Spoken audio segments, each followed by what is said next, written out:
Ia auziți ce-i face fata asta lui URSULA von der Liar. Foarte bine, e un deputat olandez, mi se pare, am uitat cum o cheamă, dar merită urmărită. Ascultați-o atent. And I haven't even come to the fact that our legal system is also targeting individuals at an exceptionally fast rate. Not just politicians and activists, but also private citizens who dare to speak out against the regime are being targeted, arrested, prosecuted, and even sent to prison. Keir Starmer, also known as Two-Tier Keir, is an absolute master at that. He is turning the UK into one of the most free countries in Europe. Right now, he's even looking to introduce sentencing guidelines under which white men will be punished harsher than women and minorities. Ladies and gentlemen, last time I checked, there is a word for that: apartheid.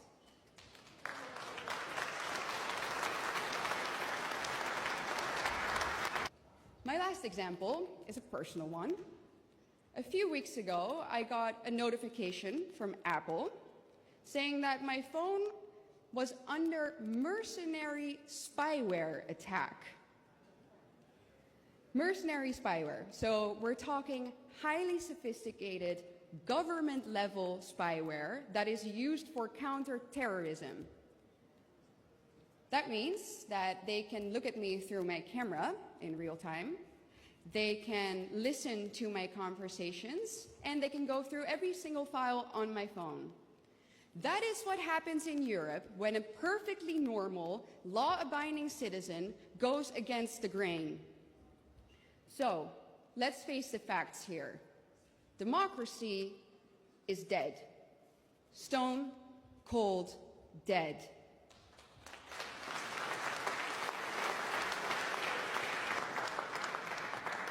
Our regime uses pretty words to hide their intentions, but they pervert and invert our definitions all the time. They say that to maintain peace in Europe, we need to go to war with Russia. They say that to protect democracy, we have to ban right-wing parties. And they say that to safeguard freedom of speech, they need to censor disinformation. Just like in Orwell's 1984, war is peace, freedom is slavery, ignorance is strength.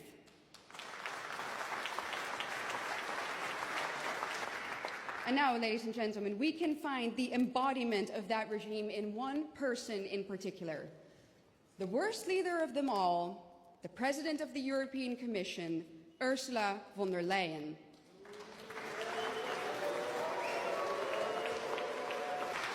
And last but not least, when are we ever going to see those text messages in which she closed a 35 billion euro deal with Albert Bourla, the CEO of Pfizer?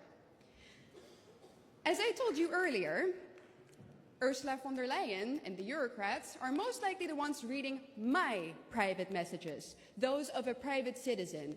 When are we going to see hers, those of a public servant spending billions and billions of our taxpayers' money?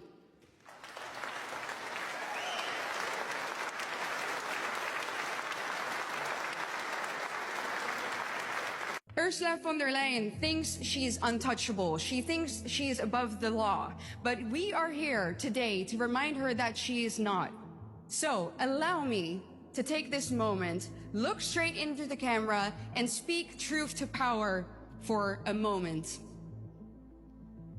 Mrs. von der Leyen, do you think about what you have done?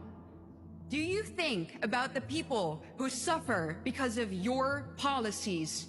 Do you think about the people who have died because of a vaccine that you pushed on them, that you bought behind closed doors? Mrs. von der Leyen, do you ever think about the cries of the mothers who cry at night because their children were raped or murdered by immigrants that you let in? Do you ever think about the farmers whose entire life's work were destroyed because you pushed the communist agenda? Do you ever think about the people who cannot afford food for their children because you implemented policies that are crippling our economy while you were able to send your 7 children off to the most expensive schools in Europe? Do you ever think about that? I bet you don't, because none of this is happening in your backyard. But, ladies and gentlemen, I do. I think about those people. I think about them. I will not forget them. So let me promise you right here, right now, I will not stop fighting for them. I will not stop fighting for the truth, and I will not stop fighting for my people. The time of zero accountability will come to an end, and I will promise you, we will make Europe great again.